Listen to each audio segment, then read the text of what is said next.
Defence corridor, semiconductor park, global capability centres, mega tech city, fintech city, ये जो पूर्वी भारत का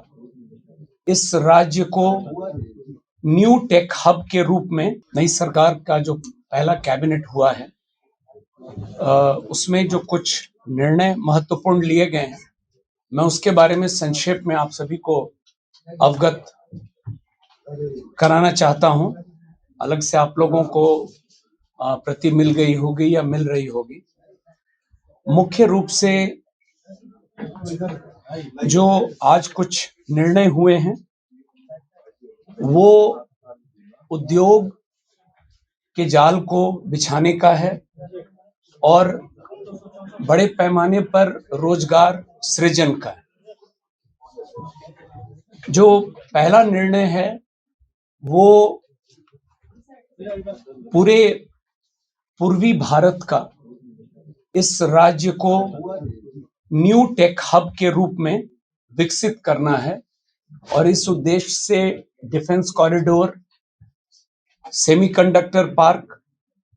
global capability centres, mega tech city, fintech city, ये जो स्थापित करना है, तो इस तरह की योजनाओं को कैसे स्थापित किया जाए एक मिशन मोड में और उसका अनुश्रवण करने के लिए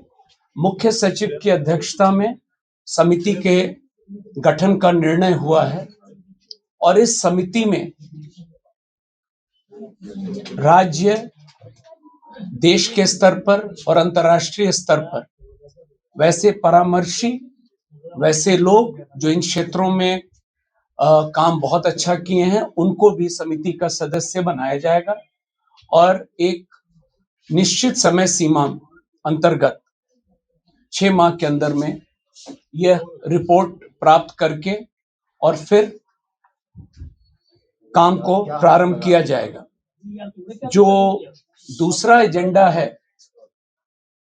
वो बिहार को एक न्यू एज इकोनॉमी के अंतर्गत वैश्विक बैक एंड हब और ग्लोबल वर्क प्लेस को अगले 5 साल में करने के लिए, जैसा मैंने शुरू में कहा, पूरे स्टेट में, हर जिले में इस काम को कैसे अचीव किया जाए, इसके लिए भी पुनः एक समिति का गठन की स्वीकृति दी गई है और इसमें भी पुनः वैसे लोग विशेष रूप से जो इस क्षेत्र में राष्ट्रीय स्तर पर, अंतर्राष्ट्रीय स्तर पर काम किए हैं, उनको समिति का सदस्य बनाया जाएगा और यह प्रतिवेदन भी हम लोग कोशिश करेंगे कि कम से कम समय में प्राप्त करके उसके आलोक में अगले 5 साल में इन क्षेत्रों में काम कैसे होगा। बिहार के अगला एजेंडा है, बिहार के ऐसे कई प्रतिभाशाली युवा हैं, आप लोग भी बहुत नाम जानते हैं और इनके द्वारा जो स्टार्टअप्स के काम किए गए हैं वो सिर्फ राज्य के अंदर नहीं है, देश और अंतर्राष्ट्रीय स्तर पर भी हमारे बिहार के लोगों ने बहुत बढ़िया काम किया है। तो अगला एजेंडा है, इन लोगों की मदद हम लोग लेंगे और जो समिति का गठन किया जा रहा है उसमें ये लोग भी रहेंगे और इन लोगों से अनुरोध किया जाएगा कि इनके जो एक्सपीरियंस है उसका लाभ हम लोग भी लें और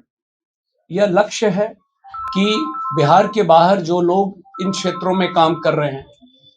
उनको बिहार के अंदर में लाया जाए ताकि रोजगार के अवसर और बढ़ें। तो आप लगातार देख रहे होंगे आज जो महत्वपूर्ण निर्णय उद्योग के क्षेत्र में लिए गए हैं, मकसद स्पष्ट है कि उद्योग के क्षेत्र में तेजी से काम होगा ताकि रोजगार के अवसर लोगों को मिलेंगे।